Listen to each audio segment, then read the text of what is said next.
I've come to the National Secretariat of our party, the All Progressives Congress, to obtain the nomination form of our party for the governorship election that is slated to hold in Ekiti State on the 22nd of January 2022. I am in this race because I am truly convinced that no man owns himself to himself alone.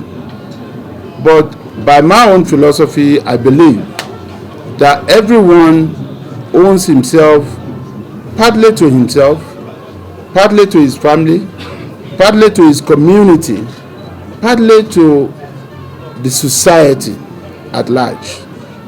And that at the end of the day, whichever talents were given by God Almighty, we have to account for each and every one of them.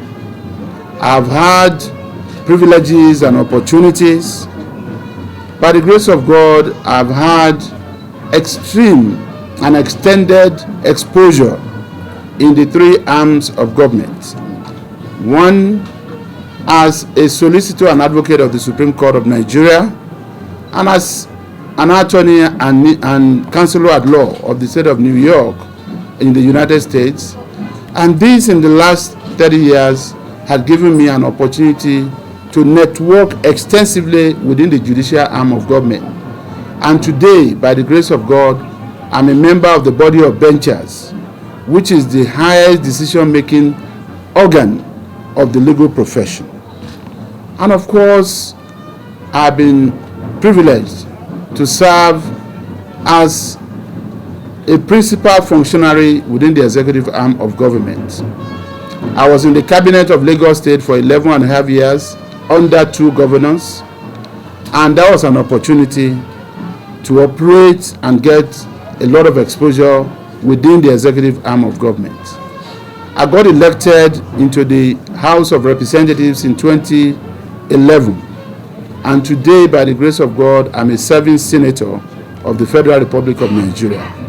That makes the exposure for me complete, also within the legislative arm of government.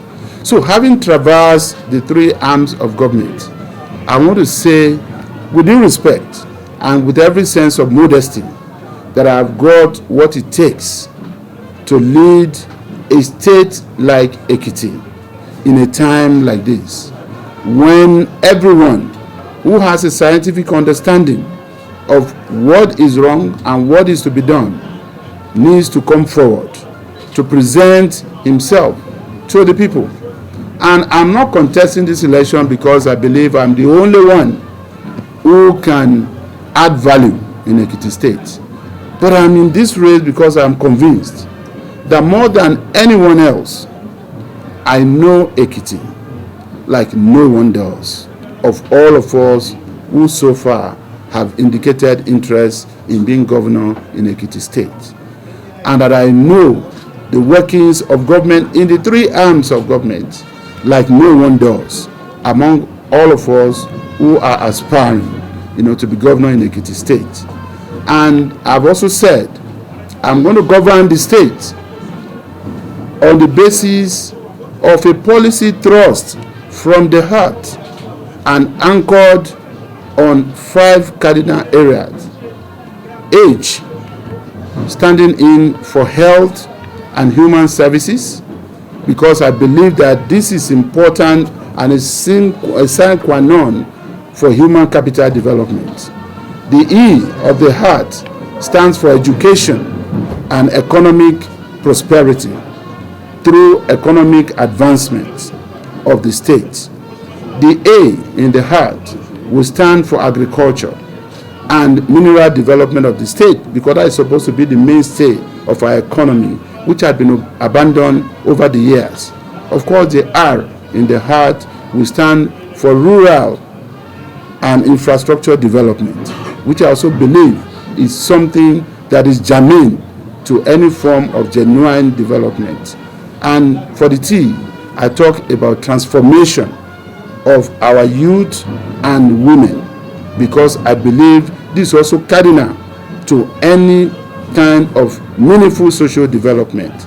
In the days and weeks ahead, by the grace of God, I will unfold the details of my manifesto, but be rest assured, gentlemen of the press, that by the grace of God, I believe God Almighty himself over the years had prepared me for a time like this, and I believe it is time for me to really showcase my talent and the fact that I've been privileged in a special way to garner experiences which I'm willing to place at the disposal of the government and people of Ekiti State. Finally, I also must say that Ekiti State today is led by a governor who understands the language of democracy and development.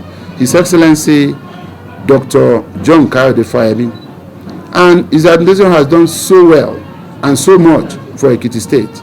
And I believe that administration deserves to have a worthy and well-focused successor that will not only protect the legacy of our party and of the administration in Ekiti State, but that will also build on that legacy and take Ekiti State to the very next level, of development.